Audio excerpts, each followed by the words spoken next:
This is everyone's favorite wrestler, Rob Van Dam. You know what you're doing? You're listening to WNS. You're listening to the official Wrestling News Source podcast. For all of your information, go to WrestlingNewsSource.com or check us out on Facebook by searching WrestlingNewsSource.com or WNS Podcast. You can also find us on YouTube, Twitter, Stitcher, and iTunes by searching Wrestling News Source Podcast or WNS Podcast. Now being broadcast in over 45 different countries, here are your hosts, Daniel Herron, Tyler Abear, and Doug.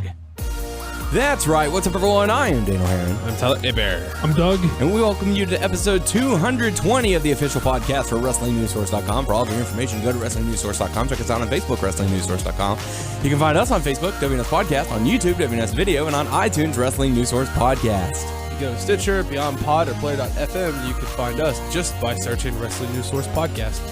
You can follow the podcast on Twitter at WNS Podcast. You can follow Daniel at WNS_Daniel. You can follow Tyler at Tyler_. There you go. So welcome to the show. Got plenty to talk about. Going to dive into our WrestleMania review. Going to talk about Raw. Got an awesome interview with Rob Van Dam that you do not want to miss, so don't go anywhere. Tyler, how you doing? All right. Yeah? You hanging in there? Did you have a good weekend? I had a great weekend. Yeah? Yeah. A good guys weekend out of Galveston. Heck yeah, man. Go to Galveston. There was a cool house we chilled at. Went around Galveston, did stuff, and it was just fun all around. Yeah. Got to go to your, I guess, all-time favorite restaurant in Galveston, Fishtails. I went there one time before, 2 years ago. I highly enjoyed it. Yeah. And it was all right. Good time? Good time or second time around? I still had a fun time. Got to go out to the pier and check that out. Unfortunately, one of the rides was broken. But I did get to ride another crazy ride. Crazy. Noah. You got to ride Noah. Get to ride Noah. Yeah. That's on film, right? Uh, Doug filmed it, I think, when I was squeezing the heck out of him. Very cool stuff. Got to go out to the beach, enjoy very beautiful weather, thankfully. Very very cold water. Cold water. You got in trouble with the lifeguard. Yeah, bull. You got in trouble. Bull hockey. I have that guy from a photographic different evidence. angle. He thought we were close to the rocks. We weren't. That guy doesn't know nothing. It's an optical illusion. It was. Yeah. He was at the wrong angle, looking far off, and it was like, oh, they're inside the warning area. Oh, it came out. It first started with, what was it? Noah kept on trying to go further because he kept on pushing Sushan, kept further and further and further. Yep. And then Sushan did that with me. That's right. So everyone, it's a train, if you will. So Noah, Sushan, and Tyler are running a train. They ran a train. Yep, in the Gulf of Mexico. Woo-hoo. I'm all right in the train. So Doug, how are you doing? I'm all right, man. You hanging in there? Yeah, I'm whatever. Yeah, good stuff. Man. Did you enjoy WrestleMania? Yeah, I had a good time. We lost money. Not a good time. Yeah, I don't know how I always lose those things. I don't know why. Because we go with our heart and not with our brain. I felt like I was going with my brain. Oh, really? Yeah. I'll tell you who the Maybe you smart should've one went with is. Richard, because he switched his pick. He was smart. He was smart. He had that feeling. He had that feeling, man. We need to have those rules in stone. Be like, okay, once you fill out your form, that's it. Because that could have cost some points. I could have switched my decision switched. over. I could. Noah switched too. Yeah. He got second place. See, you should switch. We'll have to discuss those rules next year. You should switch. Although we won't be able to because hopefully with all things going on, maybe we'll be at WrestleMania next year. It's going to be in Dallas. I'll be there. I just hope I'm not going to be alone. I hope you guys can make it. I want to go. Yeah. See, he wants to go. Daniel's going for his honeymoon. Not for the honeymoon. Daniel just wants to go to the big show. Are you going to be down to do the whole weekend? Mm-hmm. All right, good. I'm just a little worried. We'll see how confident he is later in the year. So getting never technically closer. that is true. I mean, I want to go, but nobody's saving up money. Yep. By the time this He's already episode, backpedaling. You already going back. You already talked him into backpedaling Yep. out of it. I mean, we're already now less than 3 weeks away from the big day for Mr. Tyler Abear. Yeah, I'm pumped, but Counting the only it thing down. I don't like right now is the situation with the house. Oh, I just don't quite like it. I don't know if I'm gonna be moved in by the time we get married, but well, that's okay. You'll get it figured out. You have the rest of your life to live in that house if you Yeah. want. So The whole situation does not make me feel good. what's a couple of days? So there you go. Technically, I wanted to be moved in the beginning of this month, but Yeah. what can you do? You'll get there. Don't worry. Get that penny bar going. Yep. It's a good stuff. So welcome to the show. Like I said, I got a lot What's of talk. a penny bar? What's that? What do you mean? We're doing our counters and pennies. Okay. Countertop. All right. You I say got- they're putting money into their bar. I'm just gonna come with like a little scraper and scrape all them off. You want top layer on it, clear layer. No one could touch it. It'll drive her nuts because I'm gonna accidentally put a dime in it Why would you do that? to piss her off. Why would you want to piss her off? Well, not technically piss her off. It'll just annoy her, and I'm like, but I think it'll be hilarious. It's that one time. God. That one time. That one dime, the one coin that'll throw everything off. Yeah. No, sir. I mean, it could be a nickel. It could. It's close to a penny, all right? So there you go. So let's dive on into our WrestleMania review. WrestleMania took place this past Sunday. We had 2 kickoff matches, which I guess we discussed that during the kickoff. It's sort of a way to get people to buy into the network. You're only going to see this action on the network. And so they gave us 2 matches as opposed to just one during the 2-hour pre-show. The first matchup we got to see Cesaro and Tyson Kidd in a fatal 4-way match going up against the Usos, going up against Los Matadores, going up against the New Day. I enjoyed this matchup. It was, sort of a spot fest, but it was still pretty fun. I enjoyed myself. How did you guys feel about it? I mean, I think a fast-paced spot fest is sort of what you want out of an opener. Get the crowd hyped. In a lot of cases, and I thought it was a strong opener that was a lot of fun, and the right team won. I think some people might. Well, I could see some people complaining about the action sort of spilling over into the thirds of the teams, like their people that accompanied them. I could see. I had no problem with it. I thought it was a strong opener. Good stuff. How about you, Tyler? I mean, I remember spots and stuff like that, but like, I think the thing that really made me happy was, in my opinion, the right team winning. Yeah, because I didn't want the belt off them. And they did a good way of writing out one of the Usos, or the Uso that had been injured. As soon as the match starts, they attack him first, throw him into the barricade, and he has to be taken away. So he got to. It was a good babyface moment for the Usos. One man down, got to fight your way through. But it also gave him a chance to relax and rest because he's fighting through an injury right now. We need more tag teams. Absolutely right. But Cesaro and Tyson Kidd do pull off the victory, getting the win. So really good stuff there. Another thing is the first few matches. How hot they must have been, man. No joke. That sun just beaming on them. Let me ask you guys, do you think that the sun affected the show in a negative way? Just that it, for me, I think it sort of diverted like a small amount. It wasn't like a huge distraction, but it was like a sort of a diversion of attention just because it was so bright and some of the, I think I caught a glare in the middle of the ring a few times. And also just with like the bright attire of some of the guys sort of washed out into the sun and like it's just, it was a little distracting for me. I mean, I don't know how else to put it. I don't think they've been in the sun since we're like 19 or something like that. Maybe at the end of 24 or maybe 29. But I know they mostly had the outdoor arenas the past few years on the East Coast, so they could get a later start and everything be okay. What do you do on the West Coast? It's that early. You're starting at 3:00 in the afternoon over there. So So when it rains, they don't close the stadium, so the rain just gets into everything. It's kind of weird.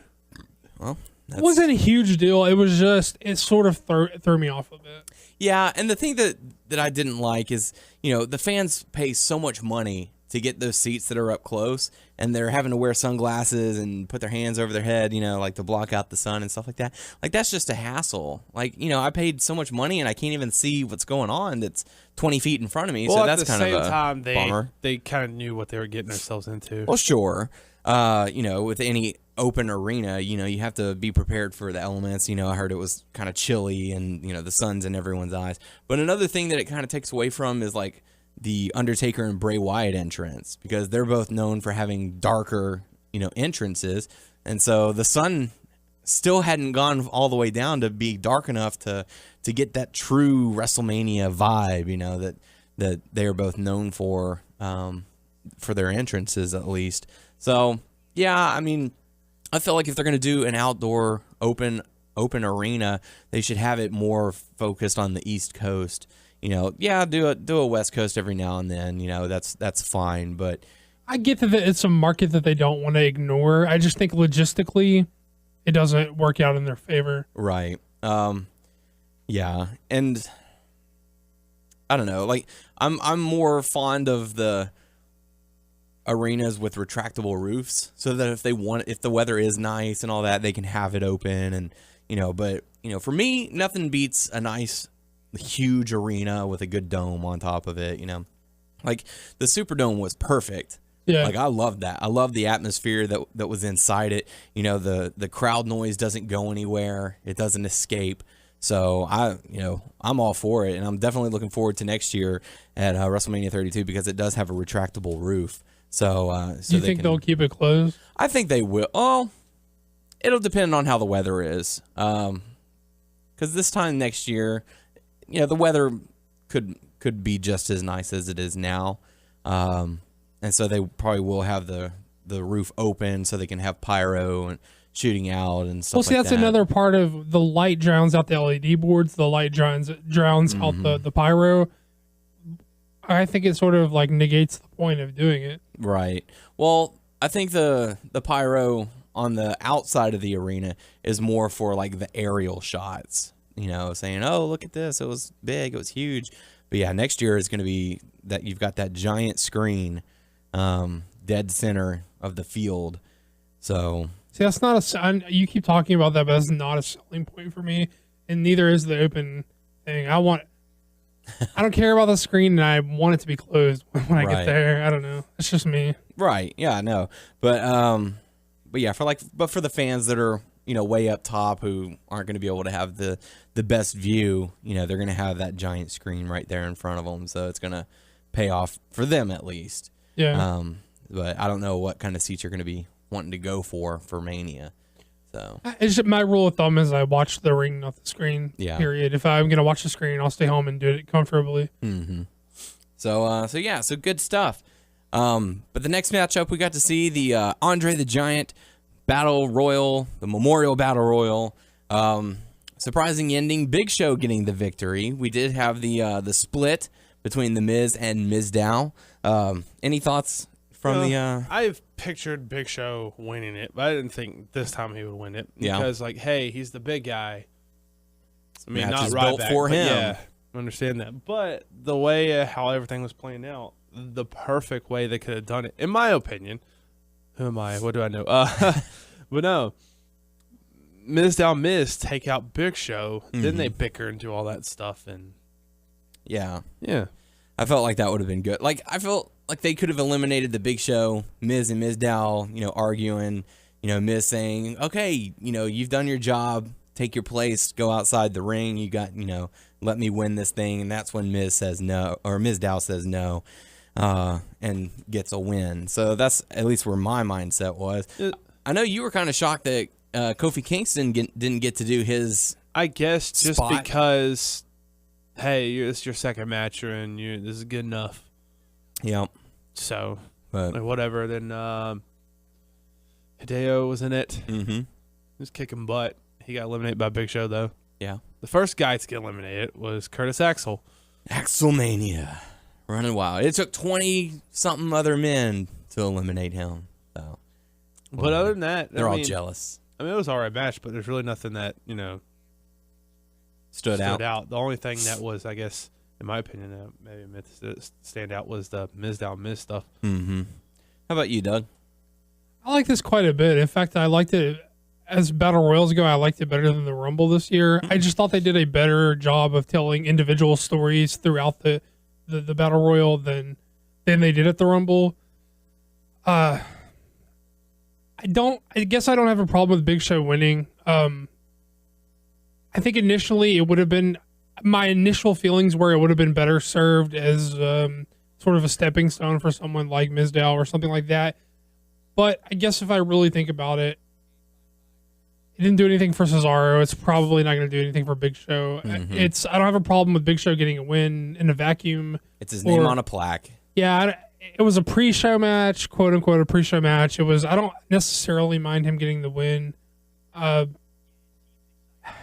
just don't think that the winner of the Andre Memorial is going to benefit in the way we initially thought it was. Mm-hmm. It's just going to be like a shtick match for their, for Mania every year. Right. So I don't know. Just something to get everyone on the card. Yeah, I don't have a problem with Big Show winning unless you look at the broader sense. If you look at the broader sense of everybody that won on the pay-per-view was an established guy, they didn't really give it to a younger guy to put anyone over. Yeah. You got Big Show, you got Triple H, Undertaker. I guess the only guy who walked out, Orton won. Big Show. Most of the guys who won have already been established guys. Yeah. So I don't know. Rollins walked out with the bell, but that's not really the same won. thing. Yeah, Cena won, Rusev didn't win. Yeah, if you look at it, all established guys, whatever. Mm-hmm. So I don't know. Yeah, we'll have to see where it plays out. It reminds me of the times the WrestleManias when SmackDown and Raw were their separate brands, and for WrestleMania they would have the Battle Royal to see who got who was the brand supremacy kind of thing, Right. And that led to bragging rights eventually, and so on and so forth. Right. So I think even as recently as a few years ago, we had the Team Johnny team. Yeah. Stuff. Yeah. And so I feel like they're doing something to sort of give it a name at least, instead of just saying, "Oh, it's a pre-show battle royal for all you lovely fans." It's a quote unquote pre-show, but with the network, it is essentially just a 5-hour WrestleMania. If you have the network, it's essentially just one big show. Right. It only works that way if you don't have the network and you're ordering it on pay-per-view. Yeah. So, something to get you hyped up and be like, okay, well, I guess I'll order it. It may technically be the pre-show, but for all intents and purposes, it is the show. We included it on our scorecards, so therefore it was.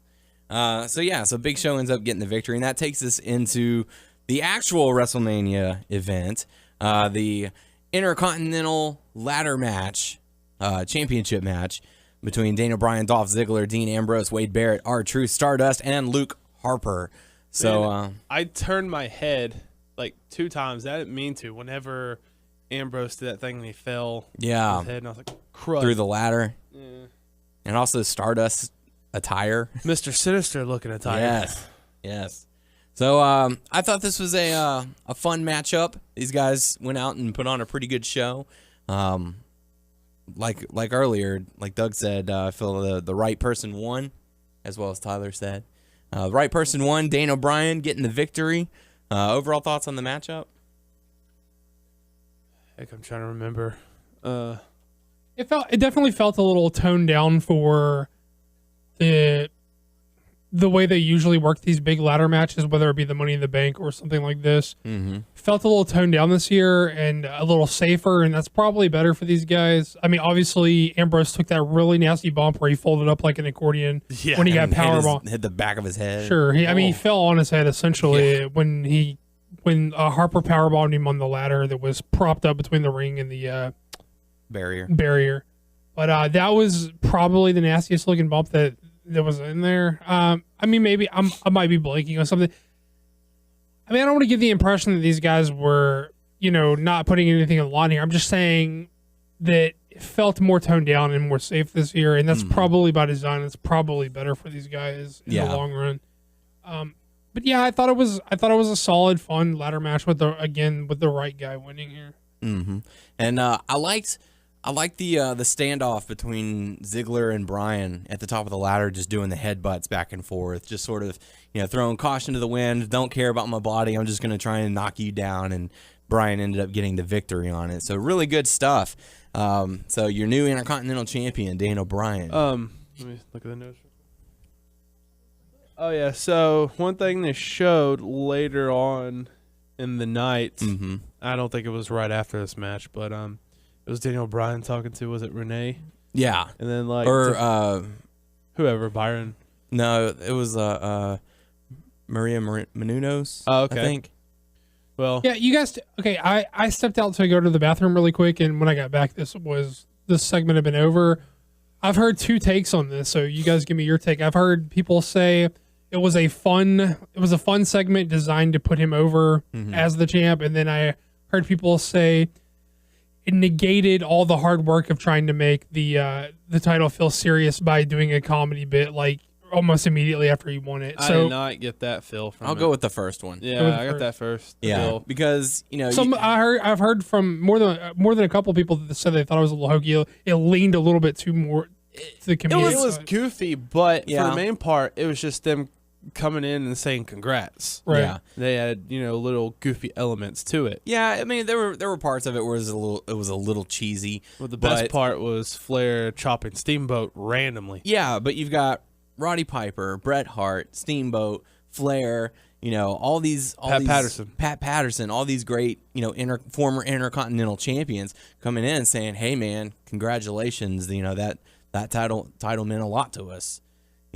So it was a good way of saying this title is important. Look at all the people who have held it in the past. And yeah, they had a little fun while they were doing it, and they ended up Kind of a they all vibe, did the yes chant together. With that helping and what Daniel Bryan's going to do, I kind of felt like, hey, it's a chance to elevate this title. What Yeah. you hope Daniel Bryan is going to be doing. Yeah.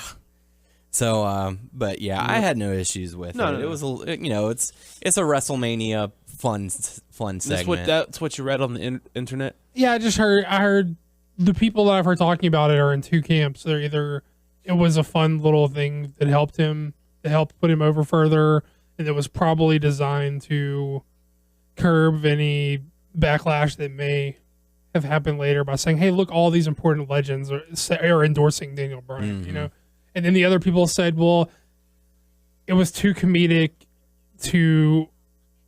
If this is your attempt to re-legitimize the title, you don't do comedy this soon right after. And some people felt it went too comedic. I didn't see it, so that's what I'm asking. I mean, I can see their point, but on the other hand, It wasn't. Like, it was Yeah. a little part. Well, I mean, if they end it with Ron Simmons, who is always there for expressed like comedic for things, one particular word. Because- Right. Yeah. Because at the end, they're like, Ron, were you an Intercontinental Champion? Yeah, and then he says his famous word, and and that was pretty much it. And Daniel Bryan led a yes chant with all of them. So I mean, it was fine. I mean, I can't comment. That's why Right. I'm asking. So but yeah, so it was good stuff. But the next matchup, we got to see Randy Orton going up against Seth Rollins. This match was solid work. I don't think people are going to be talking about their reversals and all of that. They had some really good chemistry together. I feel like if there's anything that's going to be talking about, it was the ending of the match. Well, yeah, they had good counters. They had good chemistry together. The match didn't go as long as I would, as I'm sure a lot of people would have liked. But yeah, everyone's going to be talking about the ending of this matchup, the RKO from out of nowhere after Rollins was going for the curb stop to get the victory. So Randy Orton gets the win. Any thoughts on the matchup? No, it was a fine match, and I mean, like you guys said, the finish was bananas. I mean, Mm-hmm. And Randy Orton dressing up in a little bit different attire. Yeah. But I don't know. I mean, I don't know why I'm blanking on a lot of stuff. I remember certain things, but then I don't. So, but yeah, it was a solid enough matchup. I felt all the matches on this card were pretty decent, pretty good. So a lot of stuff was better than you thought. Yeah, I think we all went in with very low expectations. Yeah. Very poorly built, but then they came back and delivered a pretty good pay-per-view. But the next matchup, we got to see Triple H going up against Sting, the man who's never wrestled for the WWE before. He came out with some drums giving him the intro, and then Triple H. Kind of felt weird, though. Yeah, it felt. I mean, he was excited to be there, but it wasn't an excited. Like he was. I think he was kind of taking it all in. And don't blame him. That's a big. Yeah, to walk out with 78,000 fans there, that was pretty insane. It's a long way from the impact zone. Yeah, definitely.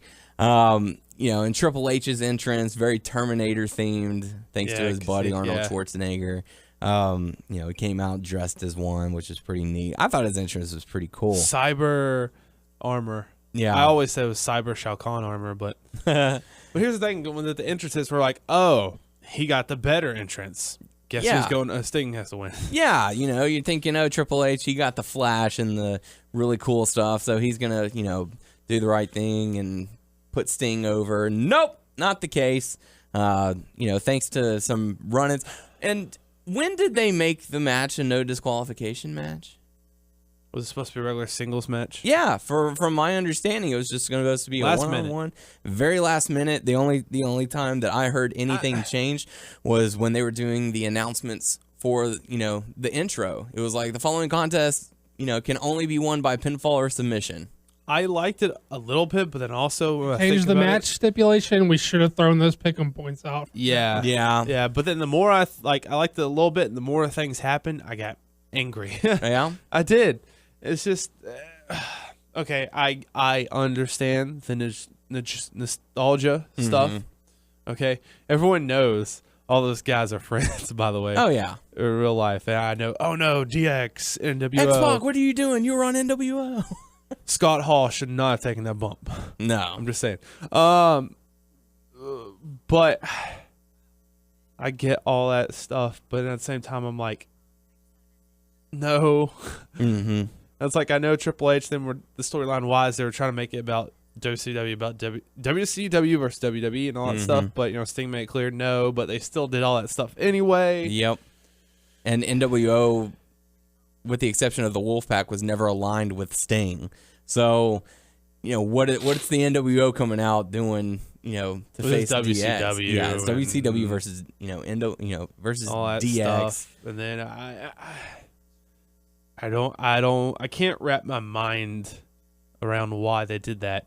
Just because, and this sounds childish in my head, is it just because Triple H wanted a win against someone he's never fought before that was from WCW? I mean, maybe. I don't know.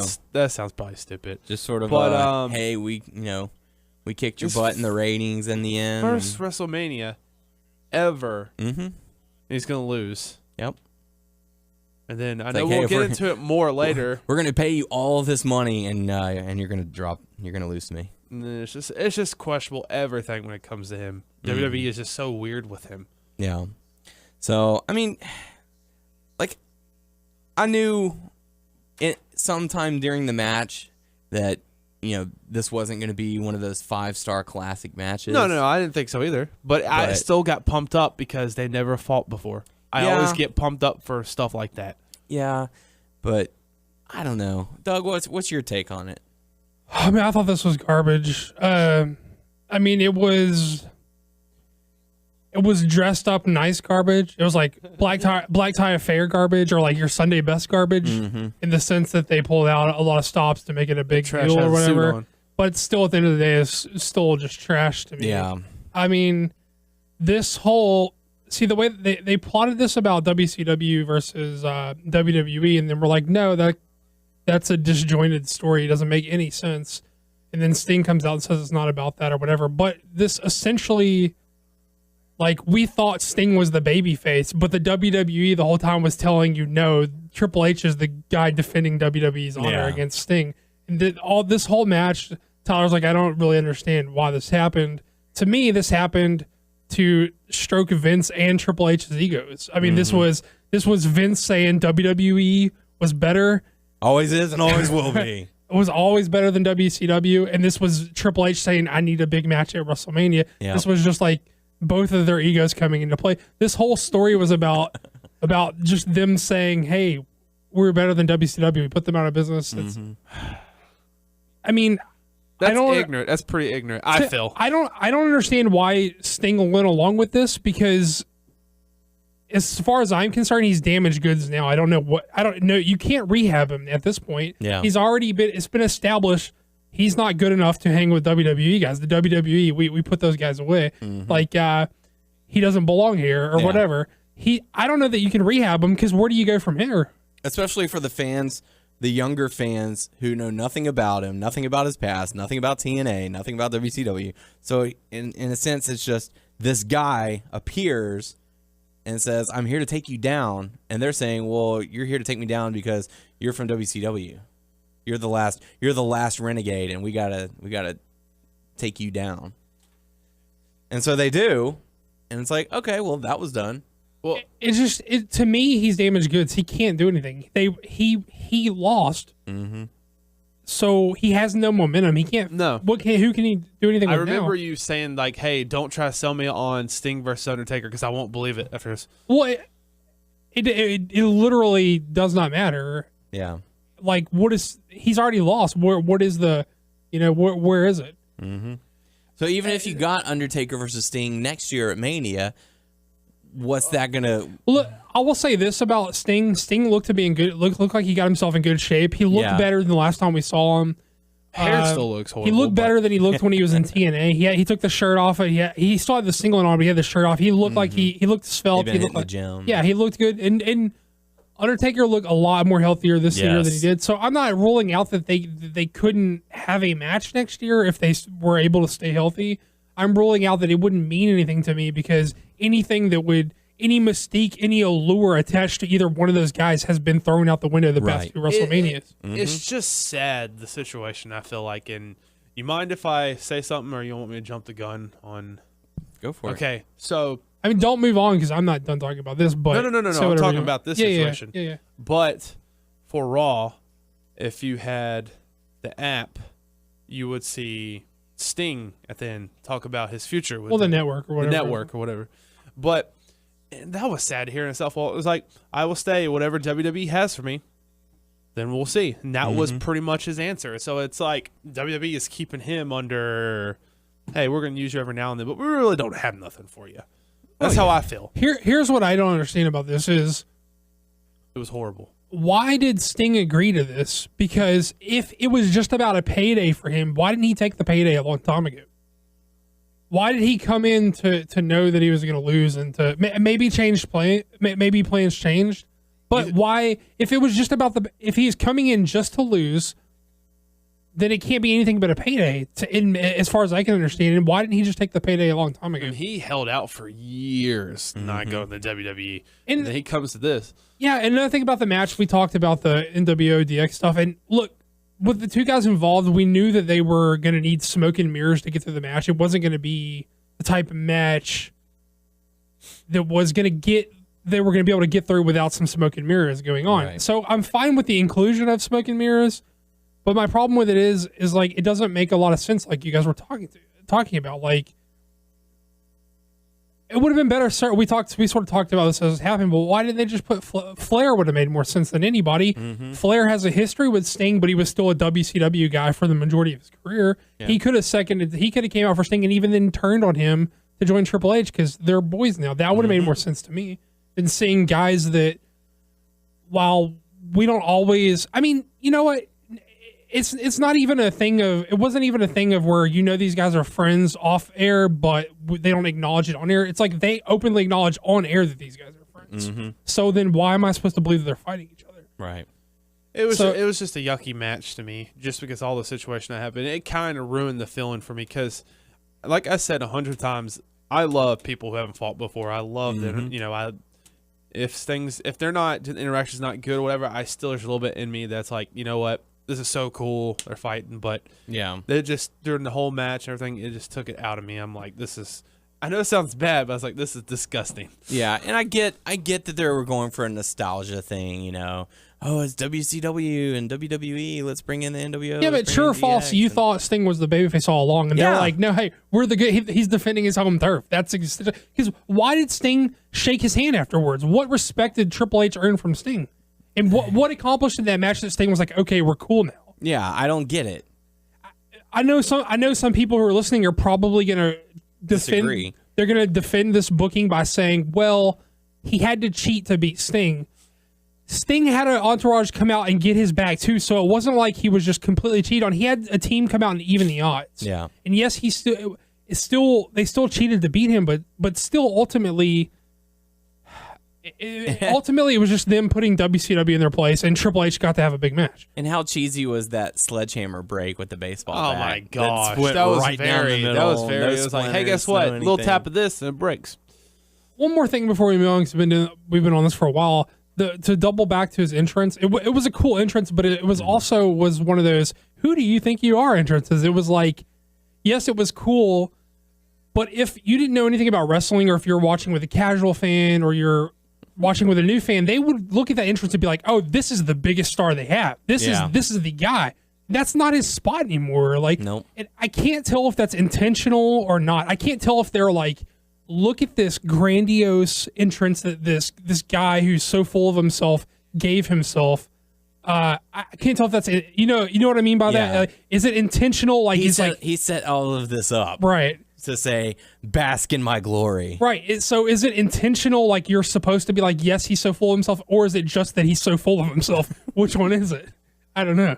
I mean, it was cool. Don't get me wrong, Yeah, I but mean, but also it's like, you're not the top guy. Like, Yeah. that overshadows everyone else's entrances. Don't worry. Rusev had a sweet entrance, so I won't say Rusev did have a sweet Yeah. entrance. Don't worry. I mean, I don't wrestle often, but when I do, I'm still the top man. Yeah. it was just, I don't know. It was just so, And what was up with the bruising? My goodness. oh yeah, you Everybody. got to give him props for that, because Yeah. that happened like during the match. But Goodness. that was gross. That was all up and down his leg. Yeah. Yeah. He had to have been limping yesterday. I think it happened when he took the bump over the ropes to the outside. Yeah. Pretty brutal. So, but Triple H does end up getting the victory. Next matchup, we got to see Paige and AJ going up against the Bella Twins. Age and Paige. Paige. I don't remember too much about the matchup, but Paige and AJ do end up getting the victory. Anything to Neither. really add from it? Not really. It was fine. I don't want to come across like we're burying it. There wasn't Glossing over it. Yeah, there wasn't necessarily anything wrong with it. It just it was sort of put in the death spot right after what happened. So After the nostalgia. Oh my Right. gosh. Okay, time to calm down. they were sort of sucked dry of any heat they were going to get. Wow, and- if that was a death spot, and then last year the girls were a death spot again. Yep. After Taker losing. That's not cool. Yep. I mean, somebody's got to be there, and I mean, I guess you could argue that the women maybe should have gone there, because if you're looking at it from the sense of what matches they gave X amount of build to, maybe you could argue that that's the spot they should have had. I don't know. I mean, it's hard to say, but yeah, I mean, nobody was going to get any sort of real reaction after that. Right. But Paige and AJ do end up getting the victory, so congrats to them. After that, we got to see the United States Championship on the line. Rusev going up against John Cena. And you want to talk about a cool entrance, man. Rusev got top dollar. He got to ride in on a tank. Yeah. It was really cool. Really cool. Not the Jeep tank that DX is so fond of Right. highlighting, during the WCW days. Like a legit tank. It's a legit tank. They had cannon fire and, Lana was out with her mink or fur or whatever. yes, carrying the title with the guys bringing the flag with the one guy in the back who was off step with everyone else. It was very, very cool. It was very cool. Yeah. It was one of the. I mean, I can't imagine. I can't remember as an entrance that I was like so like in awe of in recent times. The pageantry of it right. all was really I mean, like cool. the Triple H thing was like big bananas crazy. Yeah. But this was like sort of like a classy big entrance or Yes. whatever. You know what I mean? Yes. It was cool though. Yeah. It was very Ivan Drago. The fans were chanting Rocky 4, and yeah, it's Rocky 4. It is Rocky 4, but it doesn't mean it's they not pulled cool. it off, though. Yeah, it was cool. It was cool. So Rusev going up against John Cena. I thought these two put on a good show.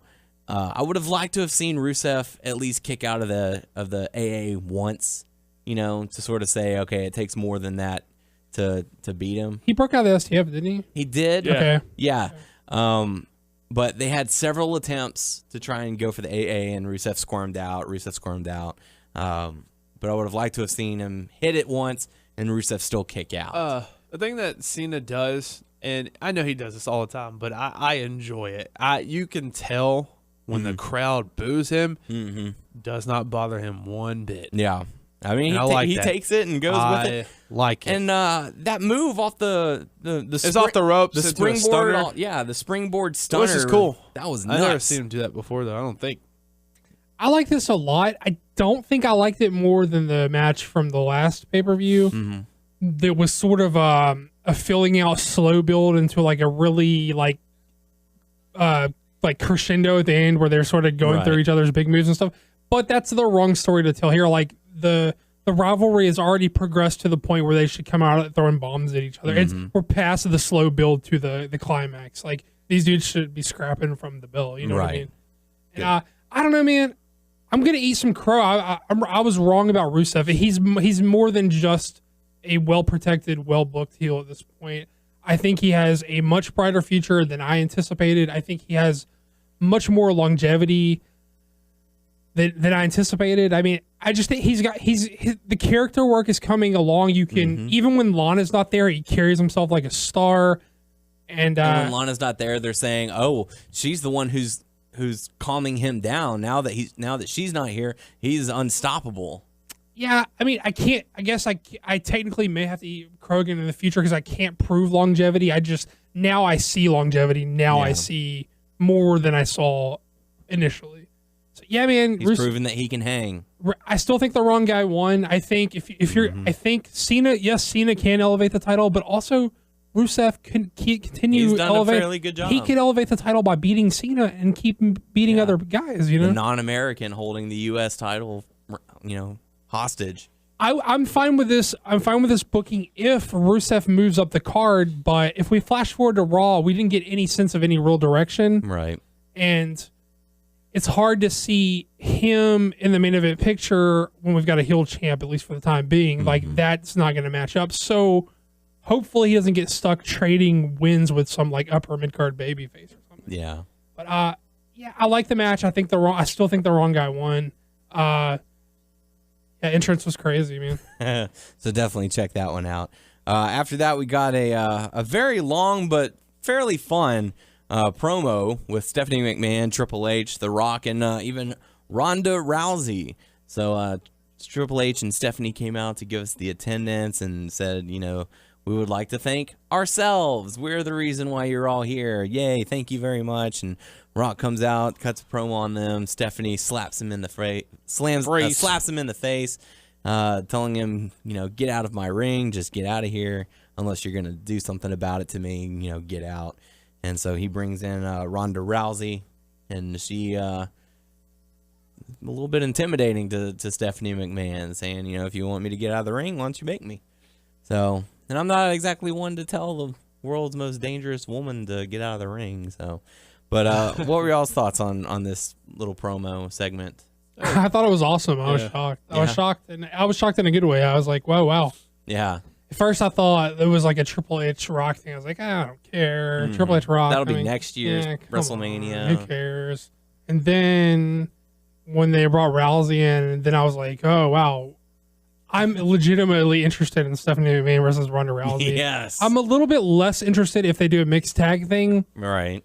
But I'm still just interested that she's involved, period, I guess. I guess how they pull that off. She's the top draw for the UFC. She can probably do whatever she wants. Yeah. And Dana White posted a picture of him sitting in front of his laptop watching it. So he was like, watching my girl Ronda tear it up. I think him and Vince have had some words, and they have some sort of unofficial agreement, because this helps both guys. Mm-hmm. UFC is not at the peak it was. I mean, I guess this year they're saying business has turned around a little bit this year, but it's not that pinnacle that MMA was a few years, 5 years ago. It was the thing. It was the hot thing, right? Hot new thing. And I guess although they've sort of turned their business around this year, from what I've heard, I still don't it's still not where it was, and I feel like they can use. WWE can get the rub from some of those people being on the shows. They have a couple of UFC dudes trying out for Impact. Not Impact. I keep wanting to say Ultimate Fighter, but I mean Tough Enough. Tough Enough. Oh yeah. They have that. Is it Tom Lawler? No. It's Tom Lawler did stuff with the. Oh God, who's doing Tough Enough? They've got a guy. They showed a picture of him. Yeah, I can't remember who it is. I don't remember. They're sort of using UFC dudes, and I guess you can see like WWE guys in the crowd at UFC shows. I think it's good. I think it's like a unofficial agreement. They're sort of working together. And one of the things that I like that Noah said was like she wasn't even announced, or did Noah say that? I forgot who said it, but it was the Probably fact. Richard. I don't think Noah's tuned enough to know. Yeah, that's true. But it was the fact that she wasn't announced to even be there. They did show her earlier in the pay-per-view. But you forgot. Hey, it's Ronda Rousey. Woo, yeah. But she's a wrestler. She's at PWG all the time. She likes wrestling. So yeah, but I mean, normally they like go around the ring. Hey, she's here. Hey, look who else is here. Oh, look at this one. So that was, they showed her for that. So I guess people who were there were like, oh, cool, Ronda Rousey's here. That's cool stuff. Right. And then later, as soon as I saw The Rock walking along the side, I thought he was either going to walk to his mom and say, "Mom, I know you raised me right. Never hit a woman," something like that. Right. But as soon as he was walking over there, I was like, "Oh, he's going for Ronda." And then they did that. They did the camera work really well, where they kind of stayed away from having her on screen. And then once he looked over and they panned and she's right there, the crowd went nuts for it. The thing about it being unannounced or unrumored or not even like hinted at is it wouldn't have been as effective. Right. Like, Ronda Rousey's going to be involved. It went a little long and it was sort of a little rambly towards the end, but like the coolness and the energy of the whole thing sort of like kept you through it. And it was fine. Yeah. So really good stuff, and they have announced that Rock and Ronda Rousey. God, man, I'm mixing my words. But they are not done yet. So we might be seeing. They're both tweeting about it. Like we're just getting started, just getting warmed up. And if you had to guess right now, are they doing a mixed tag or are they doing a singles match with Steph and? I'd probably see a mixed tag. That'd probably be. What interests you more, the single match or the mixed tag? Singles. Me too. Yeah. I'm the same way. They set it up to where she was yanking on the arm, but she didn't hit the arm bar because that's the money shot. You don't want that. Right. Like, don't play that off yet. She was teasing. That's the finish to the match. Like Steph taps to the arm bar. All right, So. Yeah. You want to take your shirt off and tweet The Rock? Yo, Rock, how many dudes you kissed? So the next matchup we got to see Undertaker going up against Bray Wyatt, and it had been reported that either earlier that day or the day before during training, Bray Wyatt sprained his ankle. I heard warm up, so probably pre-show. Yeah. So really tough break, but they helped him, put him in a cast, and I guess gave him some pain meds and all that, and he toughed it out because I saw the story after the match, and I was like, I didn't notice anything. He did. I guess that's the best explanation as to why, like, whenever Undertaker was like leaned up against the ring post and Wyatt just kind of threw himself into the stairs and like started grabbing his leg, maybe that was his way of saying, okay, now I can at least limp a little bit and it'll be okay. Right. But yeah, I didn't think this was a bad match, but I didn't think it was great. Like we said earlier, Undertaker looked much better, much more healthy than he did last year. Last year, he just looked. Looks like he was on his last legs last year. Yeah, and it looks like he's been hitting the gym and got the neck tattoo going again. And he looks like mobile this year. Like last year, he looked like hobbling. He looked frail. Yeah. So this year he looked I much really better. feel like he needs to hang it up. Yeah. I think he should have done that a few years ago, but as long as he's still entertaining the crowd, okay. This didn't do a lot for me, but I felt like it was a lose-lose situation coming in anyway, so I didn't know what they could have done to. I guess have an awesome match was what could have swayed me. Mm-hmm. It just wasn't in the cards. Like, Taker's old, he got hurt. They're doomed. The pageantry of their entrances were hurt by the daylight. Yeah. Scarecrows and the scarecrows were pretty cool. I mean, I wasn't like hating on it. It's just like that would have popped better at night or something. You know what I mean? It was pretty neat. But yeah, I mean, it was what it was. Undertaker ended up getting the victory, so not too bad. Everyone, the one thing that everyone's going to be talking about during that matchup was the, Bray Wyatt upside down crawl meets the Undertaker sit up stare, and that was pretty cool. What's next for Bray? He's got to be rebuilt. They should just take him off TV. Yeah, I have no idea. Didn't they take him off TV before they took him off to rebuild him for Undertaker. This run? Yeah. Yeah. The poor guy, man. He's a victim of booking 2 years in a row. Yeah, Yep. I mean, he's the current Alberto Del Rio. Every time Del Rio got some positive things going, something knocked him off to the side. At least Del Rio tasted some gold and won some rumbles and stuff. Yeah. Bray just... The thing about Bray is he loses the big one, so it's impossible to take him seriously. Mm-hmm. He loses every big one. Yep. So, I don't know. But after that, we got to go to the main event of the evening, Roman Reigns versus Brock Lesnar. And it was very interesting because I was looking at the clock, and I'm like, these guys only have, 9 or 10 minutes to go before the top of the hour. Before the Ronda thing, we were like, whoa, what are they going to do to fill this? Stalling. Yes. What are they going to do? We thought initially that Steph and Triple H came out just to stall for time. We're like, oh, they're trying to drag their There's only 2 matches left, and they got to stall for time now. And then, the Taker match, and I guess Bray went a little long.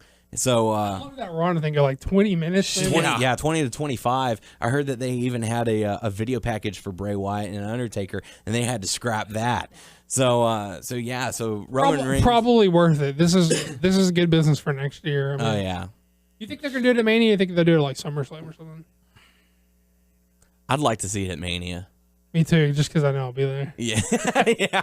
I wouldn't mind if they did it at SummerSlam, but the better sell, obviously, WrestleMania. Well, this is it. They want to legit sell out that attendance record with that stadium. They need something like that. And I'm telling you, if they want to break some records, don't even have a stage. Just have them come out of the 50-yard line where the Cowboys come out. That's it. I mean, we're talking like throwback days of MSG. Yeah, Madison Square Garden or the Pontiac Silverdome whenever or the Silverdome for WrestleMania 3 where they had that long, it was just a long entrance. They didn't have any flair. They didn't have anything, big. Oh, this is well before the days where they built stages and stuff like that. But, one thing we talked about during WrestleMania is that the stage felt a lot closer to the ring than arenas of the past. Like they built it, obviously later on for a shorter run. But, if you have them come out right on the 50-yard line where the Dallas Cowboys come out at AT&T Stadium, that's a short distance to the ring. Much shorter than all the way across the field. So you're only having to go, 30 or 40 yards as opposed to 80. See, I still think they need something at the entrance, but if they do that MSG setup where it's compact, it's like it's still like a little mini Yes, Titantron. yeah. It's like they step sideways through this little Titantron thing. It's like compact. Like, you know what I mean? Like they still need something like that. If they do that, where they come out through that, the AT&T Stadium alone at the moment can hold 100,000 people. And that's not including the people on the ground floor. That was the very first football game that they held in there. Sure. So you're looking at 105,000 at least. Here's my thing, though. I'm almost convinced. Not almost convinced. I am convinced that those numbers that they announce every year are worked numbers. Yeah. So I don't even think they're at sales. I don't even think they're at 75. So how are they going to get another 30,000 people there? Oh, they can do it. That stadium. They'd have to. No. The stadium could fill it, but I think that they're working the numbers. I don't think that they have as many paid attendance as they're claiming they did. Gotcha. So how are they going to get another 30 people there? Not how are they going to fit 30,000 more people? How are they going to attract 30,000 more people to come? Well, if they just, you got to build a killer card. I mean, yeah, that's exactly what they have. They have a year to build that. So, and they sort of hinted at it with Rock and Triple H and Ronda and Steph. Sure. So that would be a good tease at least. So, but yeah, the main event: Roman Reigns, Brock Lesnar.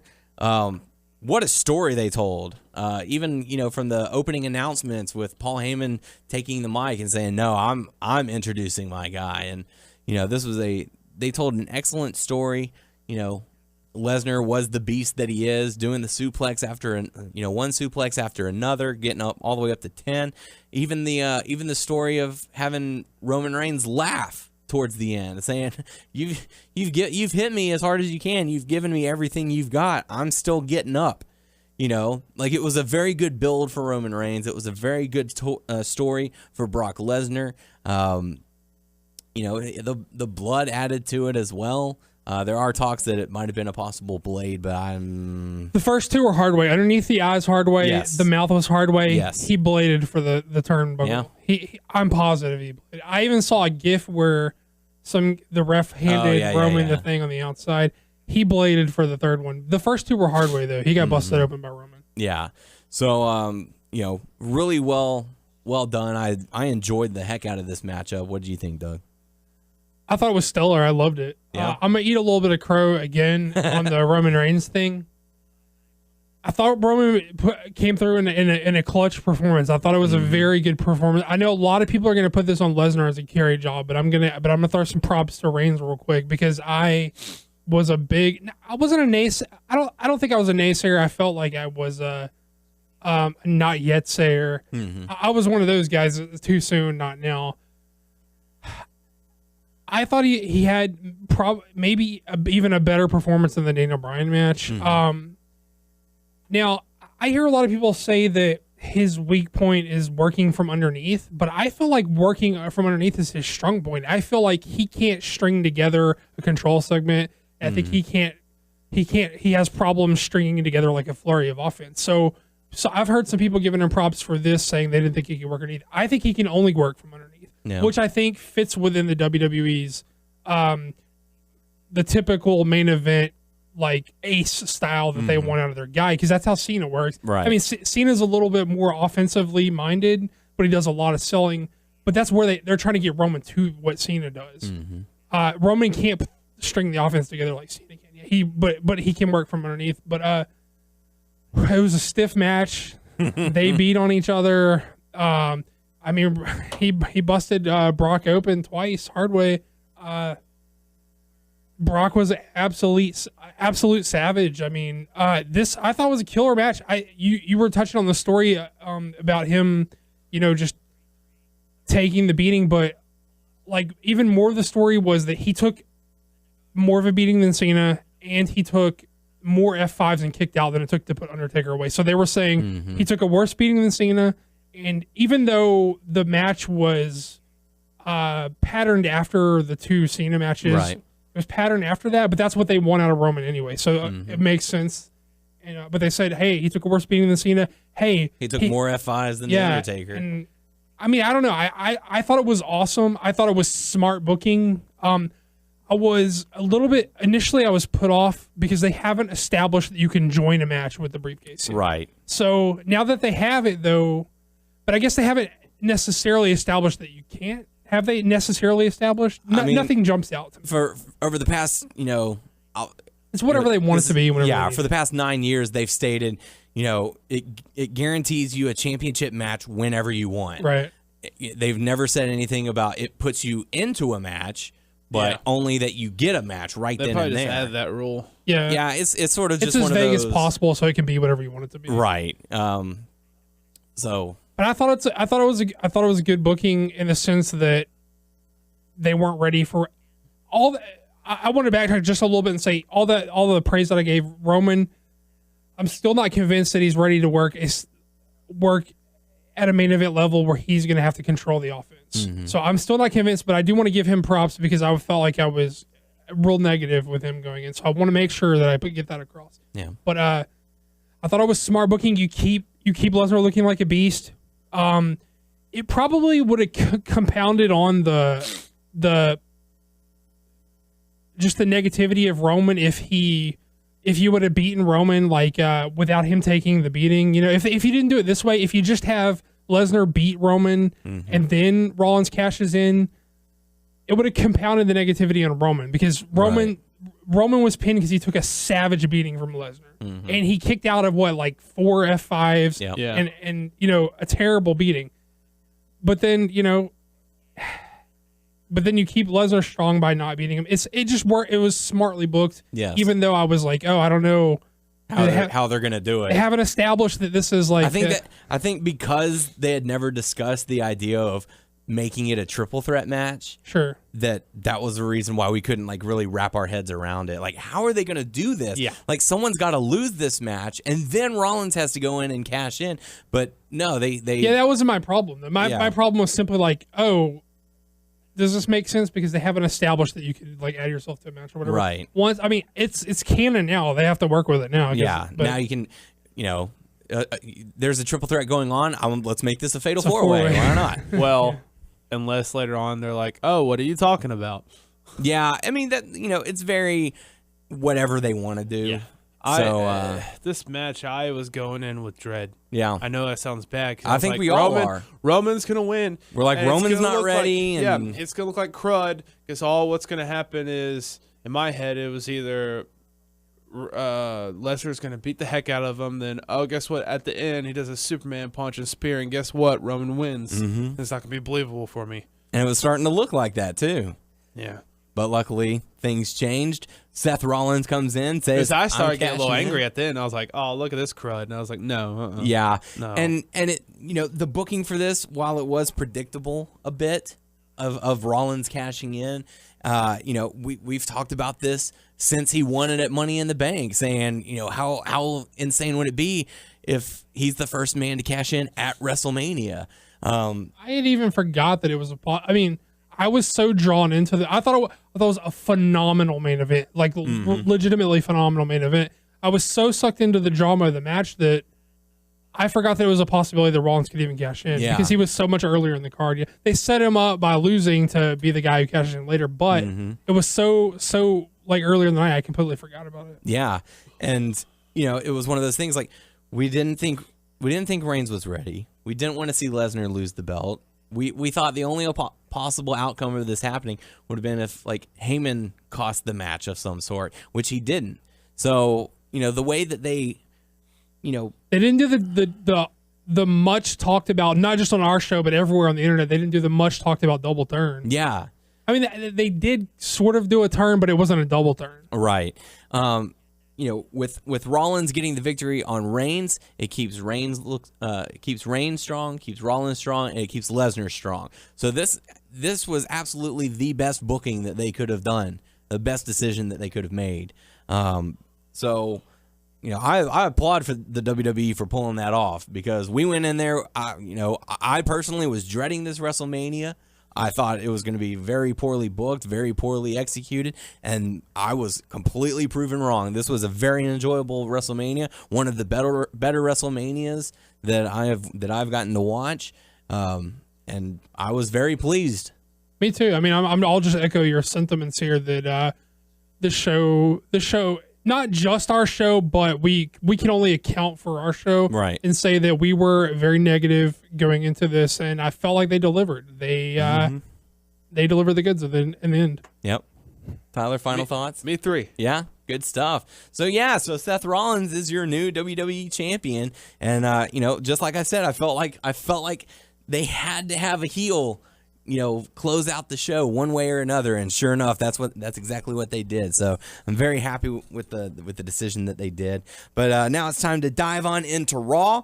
We kick things off with Brock Lesnar and Paul Heyman coming out, and Lesnar is not happy. He is very much pissed. He wants a piece of Rollins. He doesn't want to wait until a pay-per-view. He doesn't want to wait until SummerSlam. He wants Rollins. He wants his rematch. Right then and there, Stephanie McMahon comes out and says, I really thought they were going to get away with a Lesnar match on Raw. Yeah, it was definitely looking like it. Got sucked in. It was a very good tease. You got 3 more years, not 3 more cheap years. Yeah. So, Stephanie comes out and, says, okay, tell you what, I'll give you your match. Why not? Once Rollins arrives in the arena, we'll get that set up. So, I thought it was a very strong start to Raw. The first hour completely flew by. I was definitely enjoying the whole fucking show was engaging as fuck. Yeah, very good stuff. That's what. That's what they try to do. Like the Raw. Well, I will say this: the stuff in the ring was good. You can curse now. It's the okay. fans are fucking nuts. Yes, they were. The crowd for the most part did a very good job of adding to. It was fine this year because they booked to that crowd this year. Absolutely. Everything they shot at them outside of the main event was saying, "Here, are you happy? Here, are you happy? Here, are you happy?" Yeah, pretty much everything until like I'll say the AJ like the 6 Diva tag match sucks. I thought that was pretty good. I thought it was a good tag. Yeah, it was okay. The fans were kind of dying down at that point. But yeah, this was definitely a here you go, fans, enjoy it. This is your night. Which why don't they do that every night? Why don't they give us these kind of matches and stuff? Well, I know it'll. In fairness, that's not the crowd every night. That's true. But if you give them that kind of action, the crowd can get into it more, and sure. And who's watching at home says, "Oh, well, next time they roll into town, I'm going to be a part of that." That's going to be good stuff. So, man, I mean, opening contest. You may as well fucking say Lesnar is your number one with a bullet, baby. Even on his way out until God knows when, probably SummerSlam, he's like your number one baby face. They did it so well that the fans don't even realize that he is now a baby face. I think they fucking know. He's a fan favorite, but they don't realize that he's playing the role of face now. I mean, it's just well done. Like it's just he was wrong, so now he's on the righteous path. I mean, he's not even on the righteous path. He's on the destructive path. Right. He wants blood, and the fans are like, "Yes, give him blood." He looked like he was having fun, which is weird for Brock Lesnar because he sort of looked like he was eating up that they were so fucking into him. He was like, "Oh yeah." He was like, when they did the Suplex City chants, he was like, "You goddamn right." you know when he gets that little smirk? Yes. There's like 2 levels of smirk with Lesnar. Usually it's like a sneer, but this was like a smirk, like a yeah, I feel it. I feel you guys. He's like, yeah, that's right. Yeah. There's my next shirt. City, bitch. So very good stuff. Opening contest: Daniel Bryan versus Dolph Ziggler for the Intercontinental Championship. I wish this match could have gone on a lot longer. It was a great matchup. These guys, we saw a lot of aggression from these two, which I really, really loved. I would love to see more of this than your traditional cookie cutter matches that we get on Raw so frequently. This was aggressive. It was fast paced. It was, I loved this matchup. The matchup ended. Daniel Bryan ended up getting the victory. So, but what did you guys think about the matchup? I thought it was really good. I feel like Bryan has been in a rut since he's been back. And this was the first real sign to me of him like sort of pulling himself out of the rut. And I don't just mean like booking wise. I mean like I felt like match wise he's sort of been in a rut. He's sort of been. I don't know if he feels freed up now that he's out of the main event. He doesn't have to work that specific, like mold of what they want a main eventer to wrestle like. He felt like it felt like he sort of this match. He sort of felt like he broke out of the. Just the paint by numbers matches he's been having for a while now. It felt like he mixed it up. Shit, he's doing shit he does that he doesn't always do. He's mixing some new stuff in, adding some headbutts, doing this a little different. Throwing back to some of the arm work. And Ziggler, it just felt to me like he broke out of the mold he felt like he's been in since he's been back. Well, yeah, I feel like Ziggler did the same thing. Like at one point, I thought, oh man, I think they're like shoot fighting right now because they were like grabbing each other's hair and faces and trying to kick one another. And then Bryan was like, "You want to fight me? Do you want to fight?" Yeah. So I was like, "Holy crap! Yes, give me some more of that. Like, give me more of that intensity." Yeah. See, I still don't buy Ziggler as a fighter guy, mostly because he just doesn't click. I know that I'm in the minority opinion on this, but he just does not excel at offense to me. And I still have a lot of problems buying a lot of his offense. So even though I can appreciate him like trying to step up, it's just not quite there for me yet. Yeah. Like I don't buy the headbutts from Ziggler. I don't buy him as a headbutt guy. I mean, Bryan does a diving headbutt. He may not be the ultimate headbutt guy, but I can buy Bryan doing a headbutt, Yeah.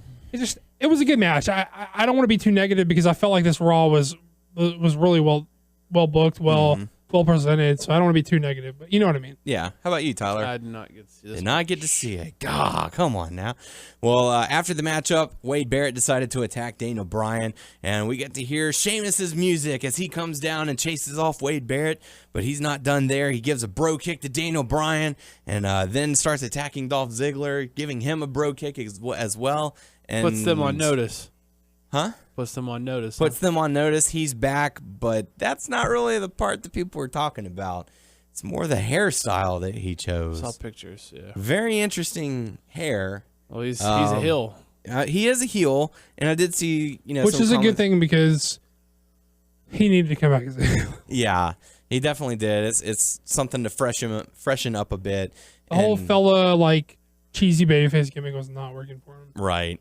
Let me tell you about my old cousin Frederick or something like that. But he's a damn fine wrestler. Yeah. His character work was just the shit. He sucks at comedy. It just needed something fresh. Yeah. He needed to go back to that heel whenever he first debuted. Yeah. So it looks like we're going back to that. And, his hairstyle, while different, could help him in the long run.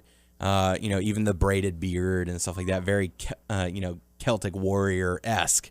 So people were shitting on it. I think the mohawk looks fucking cool on him, and I like the beard. I think the braids look stupid, like the little beads. I think they look dumb. But if he just kept like he's like trimming it up different, it's bushy, but like he sort of like trims the neck out of it or whatever.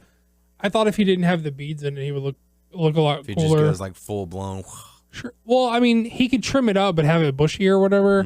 I thought he looked cool minus the beads, and I'm refreshed to see him back as a heel. And I think he's a damn fine wrestler, and I'm more than happy to have him feud with Bryan for the IC title. Yeah, and especially with their matches that they've had in the past, like at Extreme Rules 2 years ago. Yeah, so definitely 2 out of 3 Falls match was yeah, good stuff. So definitely go back and check that out. But after that, we got to see Cesaro, Tyson Kidd, the Ascension teaming up to go up against the New Day and the Lucha Dragons. So there were a lot of fans there wwho were very well aware of NXT. So this was a good night to bring them in. I was about to say, this is how it happened. It was like Lucha Dragons got cheered, New Day got booed, Cesaro and Kidd got cheered, and Ascension got booed. That is correct. So, yeah, I mean, it was really cool to see Lucha Dragons. It was a great showcase for Kalisto. The fans were all over him, absolutely loving his work. The chemistry he had with Cesaro was top notch. It was a fun matchup. The crowd, like Tyler said, booing the Ascension and New Day, but cheering Cesaro, Kidd, and the Lucha Dragons. But the Lucha Dragons and New Day ended up getting the victory. Doug, what do you think about this matchup? Kalisto could not have asked for a better crowd to debut in front of. They were ready to cheer that guy. It's because they knew who he was first. Sure, and I would argue that this building was filled with your hardest of your hardcores. These are people who paid hundreds and thousands of dollars to attend this show. These are people who flew from other states and even other countries to be at this show. Yep. So I'm not sure that Kalisto gets that reaction everywhere he goes. No. I'm not sure. This definitely helps for future shows. Sure. But if you debut him in front of a crowd that does know him, will appreciate him, that will carry over to some of these other crowds. But as awesome as Kalisto was in a debut here, you cannot undersell the importance of Cesaro as a base for him, because if Cesaro isn't a fucking phenomenal base, then he does not look as fucking cool as he does coming out. That's right. If you just throw Kalisto is not just doing that shit with any fucking lumbering asshole who can't move Like around. the backflip while standing on Cesaro's shoulders. Even just like the wraparound like head scissors and stuff. Like Cesaro knows lucha from like he trained in lucha with like Skida and dudes like that. He knows how to fucking base for flyers. That I don't know if it was by design. Hopefully someone's smart enough to know that was by design to put him in there with Cesaro. I find it hard to believe because they started together. Right. So, yeah, man, you can't undersell the importance of Cesaro in that match. And I'm not taking anything away from Kalisto, but you got to have a base to do the cool flying shit. But yeah, it was good. What are your thoughts on New Day? I mean, we've seen enough of them now. Do you think they should turn heel? Like, do you think they should give in to the crowd? They've sort of hinted at it. Yeah. They sort of hinted at the "we smile to keep from," like, remember that entrance? All that evil and right. And Big E even sent out a tweet that said, "New Day sucks. The negative energy out of the fans and vomits it into a vat of positivity," or something like that. Yeah, he's a smart dude. He's talented, and he's sort of being weighed down right now. I feel like. Yeah. I don't know, man. I feel it's a dead end gimmick. I feel like I don't know. The fans just don't like it. I don't know. Yeah, but like I said, Lucha Dragons and New Day do end up getting the victory. So that takes us into the what happened next. Brock Lesnar coming out, wanting his match against Seth Rollins, and Rollins comes out and says, I'm feeling a little jet lagged, and my foot's hurting from curb stomping you and Roman Reigns last night, so I think I'm just going to pass. And that sends Lesnar into a tirade, destroying everything in his path, whether it be cameramen, whether it be J&J security. Good, hit Heyman. Yeah, at first I thought he crossed my mind. Might have, but I mean, taking out Michael Cole, taking out the commentary table, which apparently is so heavy it can't be lifted and set back up, but hey, whatever.